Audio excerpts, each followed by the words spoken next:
Karthik Deepa serial June 8 இன்னைக்கான எபிசோடுக்கான ஒரு promo தாங்க இந்த வீடியோவில் நம்ம இன்றைக்கி பார்க்க போகிறோம். எபிசோடை ஸ்டார்ட் பண்ணுறதுக்கு முன்னாடி இந்த வீடியோவை மறக்காமல் லைக் பண்ணிக்கோங்க. உங்களுடைய ஒவ்வொரு லைக்ஸும் அடுத்து வீடியோ போடுறதுக்கு எங்களுக்கு கொஞ்சம் என்கரேஜிங்காக இருக்கும். எபிசோடு எப்படி ஸ்டார்ட் ஆகுதுன்னா பார்த்துக்கோங்க. நம்ம கார்த்தி போலீஸ்கிட்ட அந்த லெட்டரை கொடுத்து, இங்கே பாருங்கள், இந்த லெட்டரில் என்னை யாரோ கொலை பண்ண முயற்சி பண்ணுற மாதிரி எழுதியிருந்துச்சு. தீபா சொன்னாங்க. ஆனால் நான் தீபாவை முழுசாக நம்புகிறேன். கண்டிப்பாக அவங்க சொன்னது உண்மையாக தான் இருக்கும் அப்படின்னு. ஆனால் இந்த லெட்டரை ஓப்பன் பண்ணி பார்க்கும் பொழுது அதில் எதுவுமே இல்லை அப்படின்னு. அப்போ போலீஸ் சொல்கிறாங்க, இங்கே பாரு கார்த்தி, மார்க்கெட்டில் சாதாரண ஆள் கூட மேஜிக் பெண்ணை யூஸ் பண்ணுறாங்க. எழுதுனா 1 மணி நேரத்துலேயே அலைஞ்சு போயிடும். ஒரு வேளை அப்படி கூட பண்ணியிருக்கலாம் அப்படின்னு. இதை கேட்டுட்டு கார்த்தி கேட்குறாரு, யார் எழுதுனதுன்னு கண்டுபிடிக்கலாமா, அதில் என்ன எழுதியிருக்குன்னு கண்டுபிடிக்கலாமா அப்படின்னு. இதை கேட்ட போலீஸ் சொல்கிறாரு, கண்டிப்பாக கண்டுபிடிக்கலாம் கார்த்தி, பக்கத்தில் தான் அந்த குடோன் இருக்குது. ஈஸியாக நம்ம இப்போ இந்த லெட்டரை கொடுத்தோம்னா அவங்க கண்டுபிடிச்சி நமக்கு ரிசல்ட் கொடுத்துருவாங்க அப்படின்னு. இதை கேட்ட கார்த்தியும் சரி அப்படின்னு சொல்கிறாரு. அப்போ இன்னொரு போலீஸை கூப்பிட்டு சரவணன் அந்த லெட்டரை கொடுத்து, இங்கே பாருங்கள், இதில் என்ன எழுதியிருக்குன்னு கண்டுபிடிச்சி கொண்டு வாங்க அப்படின்னு. இதை கேட்டுட்டு போலீஸும் சரி சார் அப்படின்னு சொல்லிட்டு போய் கண்டுபிடிச்சி அதே லெட்டரை கொண்டு வராங்க. அப்போ அந்த போலீஸ் நேராக சரவணன் கிட்ட அந்த லெட்டரை கொடுக்க, சரவணன் அந்த லெட்டரை ஓப்பன் பண்ணி பார்க்குறாரு. பார்த்தா அதில் என்ன இருக்குன்னா, உன் புருஷனோட உயிருக்கு ஆபத்து அப்படின்னு எழுதியிருக்கு. இதை பார்த்துட்டு சரவணன் செம அதிர்ச்சி ஆகுறாரு. சரவணன் நேராக கார்த்திகிட்ட அந்த லெட்டரை கொடுக்குறாங்க. கார்த்தி அந்த லெட்டரை பார்த்துட்டு ஷாக் ஆகுறாரு. அப்போ கார்த்தி சொல்கிறாரு, யார் சரி இதை பண்ணுறா, எதுக்காக இப்படி பண்ணுறாங்க அப்படின்னு. அப்போ சரவணன் சொல்கிறாரு, அதான் கார்த்தி எனக்கும் தெரியல, இதுக்கு பின்னாடி யாரும் ஒருத்தவங்க இருக்காங்க. ஆனால் தீபாவை எதுக்கு பர்டிகுலராக அவங்களுக்கு இந்த மாதிரி ஒரு டேப்லெட்டை கொடுத்துருக்கணும், அப்புறம் தீபாவை பைத்தியமாக்க முயற்சி பண்ணுறாங்களோன்னு எனக்கு தோணுது கார்த்தி அப்படின்னு. இதை கேட்ட கார்த்தி சொல்கிறாரு, ஆரம்பத்திலேயே எனக்கு அதான் தோணுச்சு. ஏன்னா தீபாவுக்கு அன்றைக்கி அந்த மாத்திரையை போட்டு கொடுத்ததோட தீபா கொஞ்சம் நேரத்தில் கொஞ்சம் புத்தி சுவாதனை இல்லாத மாதிரி நடந்துக்கிட்டாங்க. கண்டிப்பாக ஏதோ ஒரு பிரச்சனை இருக்குது அப்படின்னு. அப்போ சரவணன் சொல்கிறாரு, கார்த்தி, நான் அன்றைக்கே என்கொயரி பண்ணலாம்னு இருந்தேன். அன்றைக்கி தீபாவுக்கு ஜூஸ் கொடுக்கும் பொழுது பக்கத்தில் யார் யார் இருந்தாங்கன்னு உனக்கு தெரியுமா அப்படின்னு. இது கேட்டுட்டு கார்த்தி சொல்கிறாரு, அது எங்கள் அம்மாட்ட தான் கேட்கணும் அப்படின்னு. இது கேட்டுட்டு சரவணன் சொல்கிறாரு, சரி, உங்கள் அம்மா கிட்ட சீக்கிரம் கேட்டுட்டு சொல்லுங்கள் அப்படின்னு. அப்போ கார்த்தி நேராக அவங்க அம்மா அபிராமிக்கு கால் பண்ணுறாங்க. அப்போ அபிராமி கேட்குறாங்க, சொல்லுப்பா கார்த்தி, என்னாச்சு அப்படின்னு. அதுக்கு கார்த்தி சொல்கிறாரு, அம்மா, உங்ககிட்ட ஒரு முக்கியமான விஷயம் கேட்குறதுக்காக தான் அம்மா கால் பண்ணேன் அப்படின்னு. அப்போ அபிராமி கேட்குறாங்க, சொல்லுப்பா, என்ன விஷயம், என்னாச்சு அப்படின்னு. அப்போ கார்த்தி சொல்கிறாரு, அம்மா, அன்றைக்கி தீபாவுக்கு ஜூஸ் கொடுத்தீங்கல்ல, அம்மு கொண்டு வந்தாங்க அப்படின்னு. அப்போ உங்கள் பக்கத்தில் யார் யார் இருந்தாங்க அப்படின்னு. அப்போ அபிராமி சொல்கிறாங்க, கார்த்தி, நான் வீட்டுக்கு வந்த பொழுது அம்மு தீபாவுக்கு ஃப்ரூட்ஸ் வாங்கிட்டு வந்தா. அப்போ அம்மு கேட்டால், இது மாதிரி நான் ஜூஸ் போட்டு கொண்டு வரையவா என் ஃப்ரெண்டுக்கு அப்படின்னு. அப்போ நான் சொன்னேன், இல்லை, நீங்கள் 2 பேருமே பேசிகிட்ருங்க, நான் போயிட்டு ஜூஸ் கொண்டு வரேன்னு சொல்லிவிட்டு கிச்சனுக்கு போனேன். அங்கே போயிட்டு ஜூஸ் போட்டு எடுத்துகிட்டு வந்தேன் அப்படின்னு. அப்போ கார்த்திக் கேட்குறாரு, நீங்கள் போயிட்டு வந்த அந்த கேப்பில் ஜூஸை எங்கேயாவது வச்சுட்டு போனீங்களா அப்படின்னு. அப்போ அபிராமி சொல்கிறாங்க, ரம்யாவை தவிர்த்து வேறு யாருக்கிட்டையுமே நான் அந்த ஜூஸை கொடுக்கல அப்படின்னு. இதை கேட்டுட்டு கார்த்தியும் சரிம்மா அப்படின்னு சொல்லிட்டு ஃபோனை கட் பண்ணுறாங்க. அப்போ சரவணன் கேட்குறாரு, என்ன கார்த்தி, என்னாச்சு அப்படின்னு. அப்போ கார்த்தி சொல்கிறாரு, அம்மு தான் ஃப்ரூட்ஸ் வாங்கிட்டு வந்திருக்காங்க. அம்மு கொண்டுட்டு வந்த ஃப்ரூட்ஸை தான் எங்கள் அம்மா ஜூஸ் போட்டு கொண்டு வந்திருக்காங்க. அப்போ தீபாவை ஜூஸ் குடிக்க உட்கார வைக்கிறதுக்காக அம்மா அம்மு கிட்ட அந்த ஜூஸை கொடுத்துட்டு போயிருக்காங்க. இந்த கேப்பில் தான் ஏதோ ஒன்று நடந்திருக்கு அப்படின்னு. அப்போ சரவணன் சொல்கிறாரு, ஆமாம், அன்றைக்கி கூட ஒரு ரவுடி நம்ம தீபா கிட்ட பிரச்சனை பண்ணான்னு சொன்னாங்கல்ல, அதே நேரத்தில் அந்த இடத்துக்கு அந்த ரம்யா வந்தாங்க. எனக்கு என்னமோ சந்தேகமாக இருக்குது கார்த்தி அப்படின்னு. அப்போ கார்த்தி சொல்கிறாரு, ஆமாம், ரம்யா மேடம் அந்த ரவுடி மேலே தான் கம்ப்ளைண்ட் கொடுக்க வந்தாங்க. ஆனால் அவன் இங்கே ஆல்ரெடி ஜெயிலில் இருந்தான். நமக்கு தெரியாத ஒரு விஷயம் இருக்குது அப்படின்னு கார்த்தியும் சொல்கிறாரு. அப்போ சரவணன் சொல்கிறாரு, இது எல்லாத்தையுமே நான் ஒத்துழைச்சி பார்க்கும் பொழுது அந்த ரம்யாவும் அம்மாவும் ஒரே ஆளோ அப்படின்னு. இது கேட்டுட்டு கார்த்தி சொல்கிறாரு, எனக்கும் அப்பையிலேருந்து இந்த சந்தேகம் இருக்குது. ஃபஸ்ட்டு அந்த அம்மு யார் அப்படிங்கிறத நான் நேரடியாக பார்க்கணும் அப்படின்னு. இது கேட்டுட்டு சரவணன் சொல்கிறாரு, ஆமாம் கார்த்தி, அந்த அம்முவை நீங்கள் ஃபஸ்ட்டு நேரடியாக பாருங்கள். ஏன்னா அம்மு தான் ஜூஸில் அந்த மாத்திரையை கலந்து கொடுத்துருக்காங்க அப்படின்னு நமக்கு உறுதியாகிருச்சு.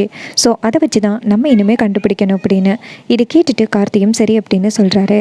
அதுக்கப்புறமா சரவணன் கிட்ட சரி இந்த விஷயம் வேறு யாருக்கும் லீக் ஆக வேணாம் அப்படின்னு சொல்லிட்டு கார்த்தி அந்த இடத்துலேருந்து வீட்டுக்கு போகிறாரு. கார்த்தி நேராக வீட்டுக்கு போகிறாரு. அங்கே நம்ம தீபா வந்து கார்த்தியை பார்த்து, கார்த்திக் சார் எங்கே போனீங்க அப்படின்னு கேட்க, அப்போ தீபா சொல்கிறத கேட்டுட்டு கார்த்தி சொல்கிறாரு, இல்லை தீபா ஒரு முக்கியமான விஷயமாக தான் போய் இருந்தேன் அப்படின்னு. அப்போ தீபா கேட்குறாங்க, என்ன விஷயம் சார் அப்படின்னு. அப்போ கார்த்தி சொல்கிறாரு, தீபா நீங்கள் சொன்னது உண்மைதான், அந்த லெட்டரில் என்னை கொலை பண்ண வர மாதிரி தான் எழுதியிருக்கு அப்படின்னு. இது கேட்டுட்டு நம்ம தீபா சொல்கிறாங்க, கண்டுபிடிச்சிட்டிங்களா சார், நான் தான் அப்போவே சொன்னேனே நான் பொய் சொல்லலை அப்படின்னு. அதுக்கு கார்த்தி சொல்கிறாரு, இங்கே பாருங்க தீபா, எனக்கும் அதே சந்தேகம்தான், எதுக்காக என்னையை கொலை பண்ண போகிறேன் அப்படின்னு சொல்லி உங்ககிட்ட லெட்டரை கொடுத்து உங்களை எதுக்காக பயமுறுத்தணும் அப்படின்னு. அப்போ தீபா சொல்கிறாங்க, அதான் சார் எனக்கும் ஒன்றும் புரியல, எதுக்காக உங்களை கொலை பண்ணுறேன் அப்படின்னு சொல்லி என்னையை வந்து எதுக்காக மிரட்டணும், அதான் சார் எனக்கும் சந்தேகமாக இருக்குது அப்படின்னு. அப்போ கார்த்தி சொல்கிறாரு, சரி தீபா, ரொம்ப நாளாக நீங்கள் அம்முன்னு சொல்லிக்கிட்டு இருந்தீங்களே, இன்றைக்கி நான் ஃப்ரீயாக தானே இருக்கேன், அம்முவை மீட் பண்ணலாமா அப்படின்னு. அப்போ தீபா சொல்கிறாங்க, ஆமாம் சார், நானும் ரொம்ப நாளாக அம்முன்னு சொல்லிக்கிட்டு இருக்கேன், ஆனால் உங்ககிட்ட இது வரைக்கும் நான் அம்முவை இன்ட்ரடியூஸ் பண்ணதே இல்லை அப்படின்னு நம்ம தீபா சொல்கிறாங்க. இது கேட்ட கார்த்தி சொல்கிறாரு, ஆமாம் இன்றைக்கி நான் ஃப்ரீயாக தான் இருக்கேன், நீங்கள் வேணும்னா அம்முவை வர சொல்லுங்களேன் அப்படின்னு. அப்போ தீபா சொல்கிறாங்க, கண்டிப்பாக சார் அப்படின்னு சொல்லிட்டு நேராக அம்முக்கு கால் பண்ணுறாங்க. அப்போ அம்மு நினைக்கிறாங்க, எதுக்காக தீபா இந்த நேரத்தில் எனக்கு கால் பண்ணுறா அப்படின்னு. அப்போ ஃபோனை அட்டன் பண்ணுறாங்க. அப்போ நம்ம தீபா சொல்கிறாங்க, அம்மு எப்படி இருக்க அப்படின்னு. அதுக்கு அம்மு சொல்கிறாங்க, நான் நல்லா தான் இருக்கேன், நீ எப்படி இருக்க அப்படின்னு. அதுக்கு தீபா சொல்கிறாங்க, கையை கொஞ்சம் பெயினாக இருக்குது, ஆனால் இப்போ பரவாயில்ல அப்படின்னு. அப்போ ரம்யா கேட்குறாங்க, சரி உனக்கு நான் மீனாட்சி அன்னிக்கிட்ட ஒரு டேப்லெட்டு கொடுத்து விட்டேனே, கொடுத்தாங்களா அப்படின்னு. அதுக்கு தீபா சொல்கிறாங்க, டேப்லெட்டு கொடுத்தாங்க, ஆனால் நான் இன்னும் போடாமல் இருக்கேன், கார்த்திக் சார் தான் ப்ரிஸ்கிரைப் பண்ணாத டேப்லெட்ஸை போடக்கூடாதுன்னு சொன்னார் அப்படின்னு. இதை கேட்டுட்டு ரம்யா சொல்கிறாங்க, எங்கள் அப்பாவுக்கு கூட அந்த டேப்லெட்டை தான் கொடுத்தேன், எங்கள் அப்பாவுக்கு நல்லா தான் இருக்குது, நீ எதுக்கும் கவலைப்படாமல் நீ மாத்திரையே போடலாம் அப்படின்னு. இதை கேட்டுட்டு தீபாவும், சரி அம்மு, உன்கிட்ட ஒரு முக்கியமான விஷயம் பேசுகிறதுக்காக தான் நான் உனக்கு கால் பண்ணேன் அப்படின்னு. அப்போ அம்மு கேட்குறாங்க, என்ன முக்கியமான விஷயம் பேசுகிறதுக்காக எனக்கு கால் பண்ண அப்படின்னு. அதுக்கு தீபா சொல்கிறாங்க, ரொம்ப நாளாக என் ஹஸ்பண்டை பற்றி உன்கிட்ட சொல்லிக்கிட்டே இருக்கேன், ஆனால் அவரை உன்கிட்ட என்னால் இன்ட்ரடியூஸ் பண்ணவே முடியலை, நேரில் மீட் பண்ணலாமா அப்படின்னு என் ஹஸ்பண்ட் கேட்டார் அப்படின்னு. இதை கேட்ட ரம்யா செம்ம ஷாக் ஆகுறாங்க. ஐயோ, நம்ம கார்த்தியை பார்த்தா கண்டிப்பாக கார்த்தி வந்து நான் தான் ரம்யான்னு கண்டுபிடிச்சிருவான், அப்புறம் நம்ம திட்டம் எல்லாமே செல்லுபடியாகாதே அப்படின்னு. அப்போ தீபா கேட்குறாங்க, என்ன ரம்யா, நானும் கேட்டுக்கிட்டே இருக்கேன், அமைதியாக இருக்க அப்படின்னு. அதுக்கு ரம்யா சொல்கிறாங்க, தீபா எனக்கு பிஸ்னஸ் மீட்டிங்ஸ் எல்லாம் நிறையா இருக்குது, அதனால் கண்டிப்பாக இந்த வீக் என்னால் மீட் பண்ண முடியாது அப்படின்னு.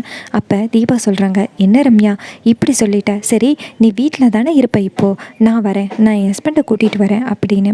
இதை கேட்டுட்டு ரம்யா சொல்கிறாங்க, இல்லை தீபா, நான் இப்போ கூட வீட்டில் இல்லை, ஒரு முக்கியமான பிஸ்னஸ் மீட்டிங்காக பெங்களூர் போயிட்டேன் அப்படின்னு.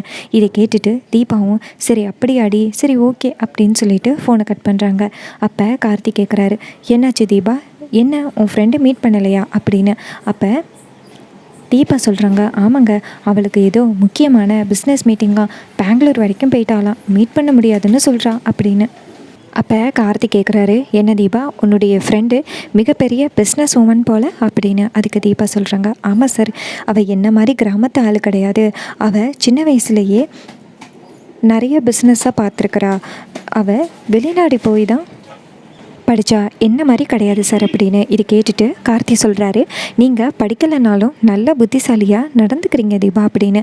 இது கேட்டுட்டு நம்ம தீபா சொல்கிறாங்க, ஏன் சார் எனக்கு முன்னாடி அவங்கள புகழ்ந்து சொன்னால் கோவப்படுவேன்ட்டு சொல்கிறீங்களா அப்படின்னு. அதுக்கு கார்த்தி சொல்கிறாரு, இல்லை தீபா, என்ன தான் இருந்தாலும் நீங்கள் தான் புத்திசாலியான ஆள் அப்படின்னு. இது கேட்டுட்டு தீபாவும் சிரிக்கிறாங்க. அதுக்கப்புறமா நம்ம கார்த்தி சொல்கிறாரு, தீபா நாளைக்கு காலையில் கண்டிப்பாக அவங்க பெங்களூர்லேருந்து வந்தாலும் வந்துடுவாங்க, நம்ம போயிட்டு மீட் பண்ணலாம் அப்படின்னு. இதை கேட்டுட்டு தீபாவும், சரிங்க சார், கண்டிப்பாக நம்ம அம்முவை மீட் பண்ணலாம் அப்படின்னு சொல்கிறாங்க. இன்னொரு பக்கம் மறுநாள் காலை ரம்யா நினைக்கிறாங்க, எதுக்காக கார்த்தி என்னை மீட் பண்ணணும்னு சொல்கிறான், ஒருவேளை நான் தான் மிஸ்டேக் பண்ணதை கண்டுபிடிச்சிருப்பானோ அப்படின்னு ரம்யா சந்தேகப்படுறாங்க. அதுக்கப்புறமா கார்த்தி மறுநாள் காலை ஒர்க்குக்கு போகிறாரு. அப்போ ரம்யா வந்துட்டு கேபினில் உட்காந்துருக்காங்க. அப்போ நம்ம கார்த்தியை ரம்யா கூப்பிட்றாங்க. ரம்யா அந்த இடத்துக்கு கார்த்தி வராரு. கார்த்தி வந்ததோட ரம்யா கேட்குறாங்க, என்ன கார்த்தி, நேற்று உங்கள் மனைவிக்கு உடம்பு சரியில்லைன்னு சொன்னீங்க, இப்போ சரியாயிட்டா அப்படின்னு. அப்போ கார்த்தி சொல்கிறாரு, இப்போ பரவாயில்ல மேடம், நல்லா தான் இருக்காங்க அப்படின்னு. அப்போ ரம்யா சொல்கிறாங்க, ஓகே கார்த்தி அப்படின்னு. அப்போ கார்த்தி கேட்குறாரு, என்ன மேடம் ரொம்ப இம்பார்ட்டண்ட்டான மீட்டிங், நீங்கள் வந்துட்டு பெங்களூர் போகணும்னு சொன்னீங்களே, போகலையா அப்படின்னு. அப்போ ரம்யா சொல்கிறாங்க, இல்லை கார்த்தி, எனக்கு வந்துட்டு ஒருத்தவங்க சப்போர்ட்டாக வேணும்னு நினச்சேன், ஆனால் நீங்கள் வரல. நான் தனியாக போனேன்னா கண்டிப்பாக ஃபெயில் ஆகிருவேன்னு தோணுச்சு, அதான் கார்த்தி நான் போகல அப்படின்னு. இதை கேட்டுட்டு கார்த்தி சொல்கிறாரு, ஏன் மேடம் என்கிட்ட வந்து ஃபோன் அடித்து கேட்கலாம்ல அப்படின்னு. அதுக்கு ரம்யா சொல்கிறாங்க, பரவாயில்ல கார்த்தி அப்படின்னு. இது கேட்டுட்டு கார்த்தியும் அந்த இடத்துலேருந்து போகிறாரு. அங்கே போயிட்டு நேராக அந்த மணிகண்டன் சொல்கிறாரு, கார்த்தி என்னப்பா பெங்களூர் போகிறேன்னு சொன்னேன், போகலை அப்படின்னு. அப்போ கார்த்தி சொல்கிறாரு, இல்லை நான் போகலை, இது மாதிரி என் ஒய்ஃபுக்கு கொஞ்சம் உடம்பு சரியில்லாமல் இருந்துச்சு, அதனால தான் நான் போகலை அப்படின்னு. இதை கேட்டுட்டு மணிகண்டனும் சரி அப்படின்னு சொல்கிறாரு. அப்போ ரம்யா நினைக்கிறாங்க, கார்த்தி இவ்வளோ தைரியம் இருந்தால் என்கிட்ட போய் சொல்லிவிட்டு உன் மனைவி கூட நேற்று ஊர் சுற்ற போயிருப்ப, இருக்கு உனக்கு, நான் இன்றைக்கி கம்பெனிலேருந்து உன்னை சீக்கிரமாக விட்டா தானே அப்படின்னு. இன்னொரு பக்கம் எல்லாருமே ஒர்க் பண்ணிக்கிட்டு இருக்காங்க. அப்போ ரம்யா வந்து சொல்கிறாங்க, ப்ரொடக்ஷன் வந்து சீக்கிரமாக வந்து கம்ப்ளீட் பண்ணணும், அதனால் இன்றைக்கி நைட் ஷிஃப்ட்டும் உண்டு அப்படின்னு சொல்கிறாங்க. இது கேட்டுட்டு கார்த்தி ஷாக் ஆகுறாரு. அப்போ கார்த்தி நேராக ரம்யா கிட்டே போயிட்டு, மேடம் இன்றைக்கி ஒரு நாளாவது எனக்கு லீவு கொடுங்க, ஷிஃப்டெல்லாம் வேணாம் அப்படின்னு. அதுக்கு ரம்யா சொல்கிறாங்க, கார்த்தி என்ன விளையாடுறீங்களா, இங்கே நீங்கள் வேலை தான் பார்த்துக்கிட்டு இருக்கீங்க, சாதாரண லேபர், நீங்கள் நான் சொல்கிறத கேட்டு தான் ஆகணும், இங்கே வேலை பார்த்து தான் ஆகணும் அப்படின்னு. இது கேட்டுட்டு கார்த்தி சொல்கிறாரு, இல்லை மேடம் நான் நேற்றே உங்ககிட்ட லீவு எதுக்கு கேட்டேன், என் ஒய்ஃபுக்கு உடம்பு சரியில்லை அப்படிங்கிறதுனால தானே லீவு கேட்டேன், எதுக்காக ஷிஃப்ட் வைக்கிறீங்க அப்படின்னு. அதுக்கு ரம்யா சொல்கிறாங்க, கார்த்தி நான் சொல்கிற வேலையை பார்க்குறது மட்டும்தான் உங்களுடைய வேலை, எனக்கு வந்து நீங்கள் அட்வைஸ் பண்ணாதீங்க அப்படின்னு. அப்போ கேசவன் சொல்கிறாரு, கார்த்தி போய் வேலையை பாருங்க அப்படின்னு. இது கேட்டுட்டு கார்த்தியும் அந்த இடத்துலேருந்து போகிறாரு. இதை பார்த்துட்டு கேசவன் சொல்கிறாரு, பார்த்தீங்க மேடம் என்னைக்கு வேலை வைக்கணும் என்னைக்கு வேலை வைக்கக்கூடாது அப்படின்னு உங்களுக்கே வந்து புத்திமதி சொல்கிற அளவுக்கு நீங்கள் கார்த்தி வந்து இடம் கொடுத்து வச்சுருக்கீங்க அப்படின்னு. அதுக்கு ரம்யா சொல்கிறாங்க, கேசவன் என் வேலை என்னமோ அதை நான் கரெக்டாக பார்த்துக்கிட்டு இருக்கேன், உங்கள் வேலை என்னமோ அதை கரெக்டாக பாருங்கள் அப்படின்னு. இது கேட்டுட்டு கேசவன் இரிட்டேட் ஆகி அந்த இடத்துலேருந்து போகிறாரு. அதுக்கப்புறமா கார்த்தியை காமிக்கிறாங்க. மணிகண்டன் சொல்கிறாரு, கார்த்தி உன் ஒய்ஃபுக்கு உடம்பு சரியில்லைன்னு சொல்லிக்கிட்டு இருந்தேன், இதில் மேடம் வந்து நைட் ஷிஃப்ட் வேறு வச்சுருக்காங்களே அப்படின்னு. அப்போ கார்த்தி சொல்கிறாரு, அதான் எனக்கும் ஒரே குழப்பமாக இருக்குது, என்ன பண்ணுறதுன்னு தெரியல அப்படின்னு. அப்போ தீபா நேராக கார்த்திக்கு கால் பண்ணுறாங்க. அப்போ அந்த இடத்துக்கு ரம்யா வராங்க. ரம்யா வந்துட்டு, கார்த்தி என்ன வேலை பார்க்குற நேரத்தில் ஃபோனை கையில் வச்சுருக்கீங்க, அப்புறம் எக்ஸ்ட்ராவாக 1 hour உங்களுக்கு ஷிஃப்ட் கொடுக்குற மாதிரி இருக்கும் அப்படின்னு. இது கேட்டுட்டு கார்த்தி சொல்கிறாரு, சாரி மேடம் அப்படின்னு சொல்லிட்டு ஃபோனை கட் பண்ணிவிட்டு வைக்கிறாரு. இன்னொரு பக்கம் தீபா நினைக்கிறாங்க, என்னாச்சு கார்த்திக் சார் இந்நேரம் வீட்டுக்கு வந்திருக்கணுமே, இதுக்காக இன்னும் டைம் ஆகுது அப்படின்னு. அப்போ அபிராமி கேட்குறாங்க, தீபா என்னாச்சுமா கார்த்திக்கு கால் பண்ணி பார்த்தியா அப்படின்னு. அப்போ தீபா சொல்கிறாங்க, கால் பண்ணி பார்த்தேன், ஆனால் அவர் எடுக்க மாட்டேங்கிறாரு, என்னாச்சுன்னு தெரியல அப்படின்னு. அப்போ அபிராமி சொல்கிறாங்க, அதான் எனக்கு ஒன்றும் புரியல அப்படின்னு. அப்போ ஆனந்த் சொல்கிறாரு, கார்த்தி ஏதாவது தப்பு பண்ணியிருப்பான், அதான் பனிஷ்மெண்ட் கிடச்சிருக்கோம் அப்படின்னு. அதுக்கு தீபா சொல்கிறாங்க, கார்த்திக் சார் எந்த தப்பும் பண்ணுறதுக்கு வாய்ப்பே கிடையாது அப்படின்னு. அப்போ அபிராமி சொல்கிறாங்க, தீபா ஒரு நிமிஷம் இங்கே வாயேன் அப்படின்னு. அப்போ தீபா வந்துட்டு என்ன சித்த அப்படின்னு கேட்க, அப்போ அபிராமி சொல்கிறாங்க, தீபா பேசாமல் நீ போயிட்டு கார்த்தியோட ஆஃபீஸ்க்கு என்னென்னு பார்த்துட்டு வாயேன் அப்படின்னு. இது கேட்டுட்டு தீபாவும் ஆமாத்த நானும் அதான் நினச்சேன் அப்படின்னு சொல்கிறாங்க. அப்போ மீனாட்சி சொல்கிறாங்க, தீபா நானும் வரேன் அப்படின்னு சொல்கிறாங்க. 2 பேருமே சேர்ந்து நேராக கார்த்தி வேலை பார்க்குற ஆஃபீஸ்க்கு போகிறாங்க. அப்போ நம்ம தீபா சொல்கிறாங்க, இது வந்துட்டு ரம்யா வேலை பார்க்குற கம்பெனியாச்சு அப்படின்னு. அப்போ மீனாட்சி சொல்கிறாங்க, இந்த அட்ரஸ் தான் வந்துட்டு கார்த்திக் சார் வேலை பார்க்குற கம்பெனி அப்படின்னு. இது கேட்டுட்டு தீபாவும் சரி அப்படின்னு சொல்லிட்டு நேராக வந்துட்டு கம்பெனிக்குள்ளே போகிறாங்க. அங்கே வந்துட்டு கேசவன் வந்துட்டு நேராக தீபாவை பார்த்து, வாங்க மேடம் நீங்கள் தானே அம்முவோட ஃப்ரெண்டு அப்படின்னு கேட்க, அப்போ தீபா சொல்கிறாங்க, ஆமாம் நான் தான் அம்முவோட ஃப்ரெண்டு, இது அம்முவோட கம்பெனி தானே அப்படின்னு. அதுக்கு கேசவன் சொல்கிறாரு, ஆமாம் இது அம்மு மேடத்தோட கம்பெனி தான் அப்படின்னு. அப்போ நம்ம தீபா சொல்கிறாங்க, இது ரம்யா இண்டஸ்ட்ரீஸில் போட்டிருக்கு அப்படின்னு. இதை கேட்டுட்டு கேசவன் சொல்கிறாரு, ஆமாம் மேடத்தோட பேர் அம்முவா, எல்லாருமே செல்லமாக அம்முன்னு தான் கூப்பிடுவாங்களாம், ஆனால் அவங்கள வந்துட்டு பிஸ்னஸ் ரிலேட்டடாக எல்லாருமே ரம்யா தான் கூப்பிடுவாங்க அப்படின்னு. இதை கேட்டுட்டு தீபாவும் சரி அப்படின்னு சொல்லிட்டு கம்பெனிக்குள்ளே வராங்க. அப்போ கார்த்தி வேலை பார்த்துக்கிட்டு இருக்கிறத பார்த்துட்டு நம்ம தீபா ஷாக் ஆகுறாங்க. அப்போ கார்த்தியும் தீபாவை பார்த்துட்டு, என்ன தீபா இங்கே என்ன பண்ணுறீங்க அப்படின்னு கேட்க, அப்போ தீபா சொல்கிறாங்க, இல்லை சார் நானும் ரொம்ப நேரமாக வெயிட் பண்ணி பார்த்தேன், வீட்டில் எப்போவுமே நீங்கள் 2 மணி நேரம் ஷிஃப்ட் முடிச்சுட்டு வந்துடுவீங்க, ஆனால் இன்றைக்கி நீங்கள் காணோம், அதனால தான் சார் தேடி வந்தேன் அப்படின்னு. இது கேட்டுட்டு கார்த்தி சொல்கிறாரு, இன்றைக்கி அதிக வேலை போல், அதான் மேடம் அதிக ஒர்க்கு கொடுத்துருக்காங்க, நீங்கள் எதுக்காக இங்கே இப்படி உடம்பு சரியில்லாத நேரத்துக்கு வர்றீங்க அப்படின்னு. இன்னொரு பக்கம் ரம்யா அந்த இடத்துக்கு வராங்க. ரம்யாவை பார்த்ததோட நம்ம தீபா அதிர்ச்சி ஆகுறாங்க. ரம்யா, நீ இங்கே என்ன பண்ணுற அப்படின்னு. அதுக்கு ரம்யா சொல்கிறாங்க, இந்த மாதிரி இதுதான் என்னுடைய கம்பெனி அப்படின்னு. அப்போ நம்ம கார்த்தி கேட்குறாரு, தீபா இதான் அம்முவா அப்படின்னு. அதுக்கு தீபா சொல்கிறாங்க, ஆமாம் சார், இவங்க தான் அம்மு அப்படின்னு. இது கேட்டுட்டு கார்த்தி ஷாக் ஆகுறாரு. அப்போ நீங்கள் தான் வந்துட்டு அம்முவா அப்படின்னு. அப்போ ரம்யா சொல்கிறாங்க, நான் தான் கார்த்தி அம்மு, இதில் என்ன இருக்குது அப்படின்னு. அப்போ தீபா சொல்கிறாங்க, தீபா உன்னுடைய கம்பெனியில் தான் வந்துட்டு கார்த்தி வேலை பார்க்குறாருன்னு எதுக்காக நீ என்கிட்ட சொல்லலை அப்படின்னு. அப்போ ரம்யா கேட்குறாங்க, என்ன தீபா, உன் ஹஸ்பண்ட் பேர் கார்த்தின்னு தெரியும், ஆனால் இவர் தான் வந்து கார்த்தின்னு எனக்கு தெரியாது, ஏதோ ஒரு கார்த்தின்னு நினச்சிக்கிட்டு இருந்தேன் அப்படின்னு. அப்போ தீபா சொல்கிறாங்க, இங்கே பாரு, எவ்வளோ பெரிய கம்பெனி அபிராமி காஸ்மெட்டிக்ஸ், அங்கே முதலாளி தான் நம்ம கார்த்திக் சார், ஆனால் அவரையே நீ தெரியாதுன்னு சொல்கிறது எனக்கு சந்தேகமாக இருக்குது அப்படின்னு. அப்போ கார்த்தி சொல்கிறாரு, தீபா நான் வீட்டில் வந்து பேசுகிறேன், நீங்கள் வீட்டுக்கு கிளம்புங்க அப்படின்னு. தீபாவும் கார்த்தி ரம்யாவை வந்து முறைச்சி பார்த்துட்டு அந்த இடத்துலேருந்து நேராக வீட்டுக்கு போகிறாங்க. வீட்டுக்கு போயிட்டு நம்ம தீபாவுக்கு ஒரே குழப்பம், எதுக்காக அம்மு வந்து நம்மக்கிட்ட போய் சொல்லணும் அப்படின்னு. கார்த்தி வேலையை முடிச்சுட்டு நேராக வீட்டுக்கு வராரு. வீட்டுக்கு வந்துட்டு தீபா என்னாச்சு அப்படின்னு கேட்க, அப்போ தீபா சொல்கிறாங்க, சார் ரம்யா தான் வந்து அம்முவா, இத்தனை நாளும் ஏன் சார் நீங்கள் என்கிட்ட சொல்லாமல் இருந்தீங்க அப்படின்னு. அப்போ கார்த்தி சொல்கிறாரு, தீபா அவங்க தான் வந்துட்டு எனக்கு அம்முன்னு தெரியாது, இன்றைக்கி நீங்கள் பார்த்து பேசின பிறகு தான் அவங்க பேர் அம்முங்கிறதையே நான் கண்டுபிடிச்சேன் அப்படின்னு. இதை கேட்டுட்டு கார்த்தி சொல்கிறத கேட்டுட்டு தீபா சொல்கிறாங்க, சார் எதுக்காக சார் அம்மு என்கிட்ட வந்து பொய் சொல்லணும் அப்படின்னு. அப்போ கார்த்தி சொல்கிறாரு, தீபா நான் சொல்கிறேன்னு என்ன தப்பாக நினச்சிக்காதீங்க, அவங்க எவ்வளோ பெரிய தப்பு பண்ணியிருக்காங்கன்னு உங்களுக்கு தெரியுமா அப்படின்னு. இது கேட்ட தீபா சொல்கிறாங்க, ஏன் சார் என்னாச்சு அப்படின்னு. அப்போ கார்த்தி சொல்கிறாரு, தீபா அன்னைக்கு நீங்கள் அப்படி ஒரு மாதிரி ஜூஸ் குடிச்சதோட எல்லா பொருளையும் போட்டு உடைச்சிங்கள, அதுக்கு காரணமே உங்கள் ஃப்ரெண்டு அம்முதான் அப்படின்னு. இது கேட்டுட்டு தீபா சொல்கிறாங்க, என்ன சார் சொல்கிறீங்க அப்படின்னு. அப்போ கார்த்தி சொல்கிறாரு, ஆமாம் தீபா, அன்றைக்கி அவங்க தான் உனக்கு ஃப்ரூட்ஸ் வாங்கிட்டு வந்துட்டு அதில் டேப்லெட்டை கலந்து உங்களுக்கு கொடுத்த உடனே தான் நீங்கள் அப்படி நடந்திருக்கீங்க. அதுக்கப்புறம் அவங்க ஒரு லெட்டரில் என்னை கொலை பண்ண போகிறதா சொல்லி ஒரு ஆள்கிட்ட கொடுத்து விட்டாங்கள்ல, அந்த ஆளையும் நான் கண்டுபிடிச்சிட்டேன். அந்த ஆள் நேராக உங்ககிட்ட லெட்டரை கொண்டாந்து கொடுத்த காரணமும் அந்த ரம்யா தான். ஆனால் இது எதுக்காக இப்படி பண்ணுறாங்கன்னு தெரியல அப்படின்னு. இதை கேட்டுட்டு நம்ம தீபா சொல்கிறாங்க, சார் நான் அப்படி என்ன சார் தப்பு பண்ணேன், எதுக்காக சார் என்னுடைய வாழ்க்கையில் அம்மு விளையாடணும் அப்படின்னு. அதுக்கு கார்த்தி சொல்கிறாரு, அதான் தீபா எனக்கும் ஒன்றும் புரியல, இதுக்கு பின்னாடி யார் இருக்காங்கன்னு தெரியல அப்படின்னு. இது கேட்டுட்டு நம்ம தீபா சொல்கிறாங்க, சார் என் அம்மு இப்படி நடந்துக்க மாட்டா சார், அம்முவை பற்றி எனக்கு தெரியும் அப்படின்னு. அதுக்கு கார்த்தி சொல்கிறாரு, தீபா எல்லாரையுமே நம்பாத, எனக்கு என்னமோ இந்த ரியா, ஐஸ்வர்யா, அந்த ரம்யா 3 பேருமே சேர்ந்து தான் இதெல்லாம் பண்ணியிருப்பாங்களோன்னு எனக்கு சந்தேகமாக இருக்குது அப்படின்னு. இது கேட்டுட்டு தீபா சொல்கிறாங்க, சார் அம்மு அப்படிப்பட்டவ கிடையாது சார் அப்படின்னு. அப்போ கார்த்தி சொல்கிறாரு, இங்கே பாரு தீபா, எல்லாரையுமே நம்பாத, யார் எப்படின்னு எனக்கு நல்லா தெரியும் அப்படின்னு. இது கேட்டுட்டு தீபாவும் சரி அப்படின்னு சொல்கிறாங்க. இன்னொரு பக்கம் ரம்யாவை காமிக்கிறாங்க. ரம்யா நேராக வீட்டுக்கு வந்துட்டு செம்ம டென்ஷன் ஆகுறாங்க. அந்த கார்த்தி நான் யாருன்னு கண்டுபிடிச்சிட்டான், இதுக்கப்புறம் கார்த்தியை எப்படி என்னுடைய வலையில் கொண்டு வரது, அந்த தீபா உயிரோடு இருக்கிற வரைக்குமே நமக்கு பிரச்சனை தான் அப்படின்ட்டு வீராவுக்கு நேராக கால் பண்ணுறாங்க. அப்போ வீரா கேட்குறாரு, சொல்லுங்கள் மேடம், நீங்கள் சொன்ன மாதிரி நான் ஒளிஞ்சிக்கிட்டு தான் இருக்கேன், நான் யார் கண்ணிலையும் இன்னும் படலை அப்படின்னு.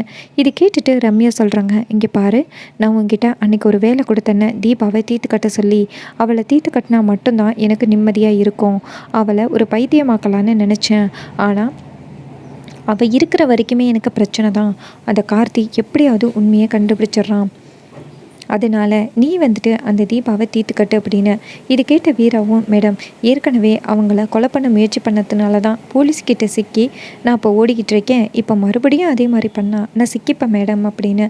அதுக்கு ரம்யா சொல்கிறாங்க, இங்கே பாரு, உன்னைய வெளியில் காப்பாற்றுறதுக்கு என்னெல்லாம் பண்ணணுமோ எல்லா உதவியும் பண்ணுறேன், நான் சொல்கிறத மட்டும் செய்ய அப்படின்னு. இது கேட்ட வீராவும், ஓகே மேடம், நீங்கள் சொல்கிறத நான் செய்கிறேன் அப்படின்னு சொல்கிறாங்க. அப்போ ரம்யா வந்துட்டு வீரா கிட்ட ஒரு ஐடியா சொல்கிறாங்க. இது கேட்ட வீராவும், ஓகே மேடம், நீங்கள் சொன்ன மாதிரியே நான் பர்ஃபெக்டாக பண்ணிடுறேன் அப்படின்னு சொல்கிறாங்க. இன்னொரு பக்கம் ரம்யா நினைக்கிறாங்க, தீபா நீ உயிரோடு இருக்கிற வரைக்குமே எனக்கு பிரச்சனை தான், நீ என்றைக்கு சாகுறியோ அப்போ தான் என்னால் கார்த்தியை அடைய முடியும் அப்படின்னு ரம்யா நினைக்கிறாங்க. இன்னொரு பக்கம் நம்ம கார்த்தி வந்துட்டு நேராக தீபாட்ட, இங்கே பாருங்கள் தீபா, இதுக்கப்புறம் நீங்கள் எங்கேயாவது வெளியில் போகணுன்னாலோ இல்லை அம்மா கூப்பிட்டாங்க அப்படின்னு மீட் பண்ணணும்னு போனாலுமே என்னையை கூட்டிகிட்டு போங்க, இல்லை வீட்டில் யாரையாவது கூட்டிகிட்டு போங்க, நீங்கள் மட்டும் தனியாக போகிற வேலையை வச்சுக்காதீங்க அப்படின்னு. இது கேட்டுட்டு தீபாவும் சரிங்க சார் அப்படின்னு சொல்கிறாங்க. அப்கமிங் எபிசோடில் நம்ம ரம்யாவோட முழு உண்மையையும் கார்த்தி தெரிஞ்சுப்பார என்ன அப்படிங்கிறத பொறுத்திருந்து பார்ப்போம். இதே மாதிரி தொடர்ந்து அப்டேட்ஸ் வேணும்னா இந்த சேனலை சப்ஸ்கிரைப் பண்ணிக்கோங்க. இது வரைக்கும் தொடர்ந்து இந்த வீடியோவை பார்த்த உங்கள் எல்லாருக்குமே ரொம்ப நன்றி. அடுத்த வீடியோவில் பார்க்கலாம்.